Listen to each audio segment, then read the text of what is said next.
Well, welcome to this special broadcast on CNBC-TV18. We're in conversation with the man of the hour, the Minister of Rail, IT and Telecom, Mr. Vaishnaw. Mr. Vaishnaw, thank you so much for speaking to us. We've seen a stellar announcement coming in, investments aggregating 1.26 lakh crores. The first foundry, unprecedented, first foundry in India. Give us a sense in terms of the significance of this development, and two, when will we begin to see the ball rolling in terms of commissioning and then finally production of the chips? It's indeed a momentous day today. Some of the things for which the country has dreamed for decades, those things are being realized under Prime Minister Modi ji's leadership. Semiconductor is one of those items which the journey started way back in 1962. Since then, many attempts have been made to have a commercial fab in the country. So very happy that today Honorable Prime Minister Shri Narendra Modi ji approved the setting up of the first commercial fab in the country. This will be set up by the collaboration of Tata and Power Chip of Taiwan. Power Chip is among the top 5 foundries in the world. They have very huge experience. They run 6 foundries, and they will be collaborating with Tata to set up the first fab in Dholera. This will be a fab which will have a good capacity, 50,000 wafers per month. This is like a wafer. This is the wafer. 50,000 such wafers will be manufactured there, produced there. Each of these will have typically 5,000 chips in it. Sure. So this will be a good capacity. It will be catering to about 8 sectors. The sectors which will be using the chips manufactured in this fab are high power compute, which will go into laptops and servers, in mobile phones, in many electronics items. Sure. Display items, the electronics which goes behind display, that electronics, then the power electronics, then electric vehicles, then in regular bikes and cars, in industrial applications like big machinery, the controls of big machinery. So all these items will be, and telecom. So all these sectors will be consuming the chips manufactured in this fab. Let me ask a follow-up question, sir. As far as the announcement was concerned with respect to the first foundry in India by Tata Electronics, they will be making chips predominantly of 28 nanometers. Was this a pleasant surprise? Was this perhaps away from the expectations? Because I remember our conversations from a few months back. There was a plan that we'll see chips that are 40 nanometers and higher. Yet we're seeing a lower chip being made at 28 nanometers. How significant is that? And a supplementary question to that, will these chips be for local consumptions, or are we looking at exports as well? It's actually a very important point that you have made. Yes, we are happy that we got a very good partner. That partner is willing to transfer the technology to the Indian partner, in this case Tata. So this will basically mean that 28 nanometer technology will become our own technology, and then together we can go even further down in this technology learning curve. Simultaneously, the production of typically a fab of this size, this is 91,000 crore rupees investment, right? Sure. It's huge. A fab of this nature it's very complex. It requires time, but our Prime Minister has given the target that, like Micron, where the construction started within 90 days of the approval, here he has given again similar target. Within next 100 days, we must start the construction. So we'll focus a lot on setting up the fab in record time. The chips produced out of this fab, this foundry, will be consumed in India as well as exported. Semiconductor is a global industry, and large number of the chips that we are going to produce from these 3 plants, including the Assam plant, and the niche specialized chips plant of Renesas and CG Power. All these chips will have Indian market as well as global market.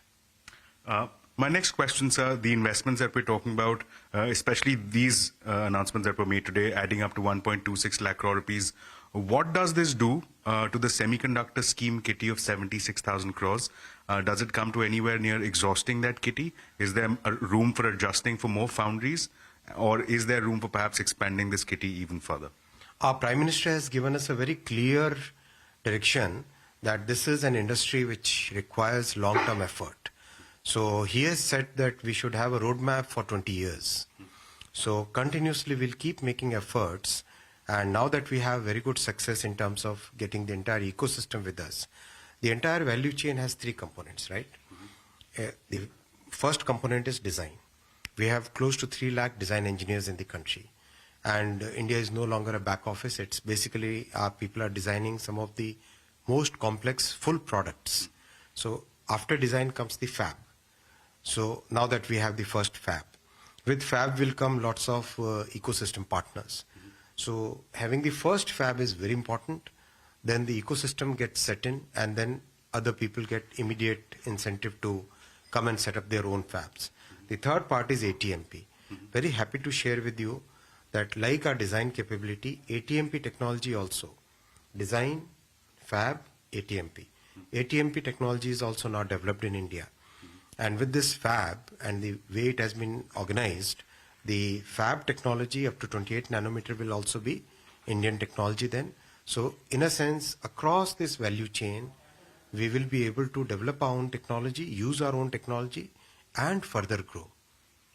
Just for clarity, the IP in this case would be resting with the Tatas.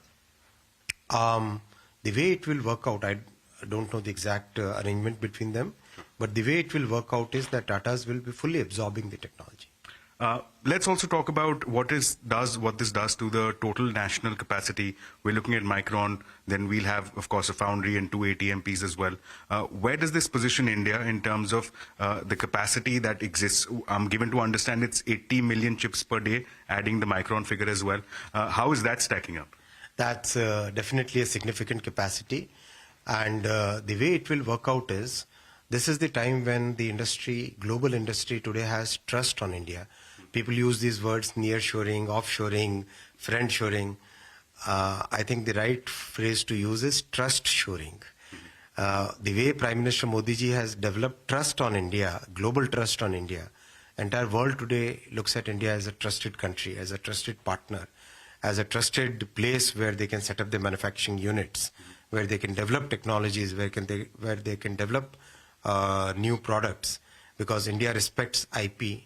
India has a very good regime, very strong judicial system, and a very strong, very vibrant democracy. So given all these combinations and the way our Prime Minister has conducted the foreign policy and economic policy, the world wants to come to India. So I can very clearly see that with the success of these first 4 units, first 4 plants, we will be seeing many more plants coming to India in the coming days. Which brings me to my final question to you, sir. We've seen big announcements coming from you. Earlier, when we spoke to you in Davos, you told us that this is just the beginning of the journey. There's a long race to cover. You said it's a 20-year-long journey that we're seeking to cover. Some guidance that you would like to share with our viewers in terms of what can we expect going forward? There are proposals that are still pending. Do you expect some of the larger, bigger players also to come on board and share in this journey with India? Yes, many will come. Because when the program was launched, people wanted to evaluate. Now they have evaluated. They have seen how responsive the government is, how clearly focused our Prime Minister is. So they have developed that very significant confidence level on our capability, on our ability to execute a project of this complexity.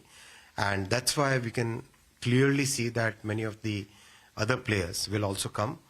Also, time has come when we will be looking at a few chipsets which have large volume, and take complete design. Take the complete design of those chipsets, manufacture them in India, and make that as a global brand coming out of India. We wish you the very best in your efforts, and congratulations once again on the big announcement this afternoon. That's, of course, the man of the hour, Mr. Ashwini Vaishnaw, joining us and giving us more clarity on the way forward with respect to India's semiconductor journey.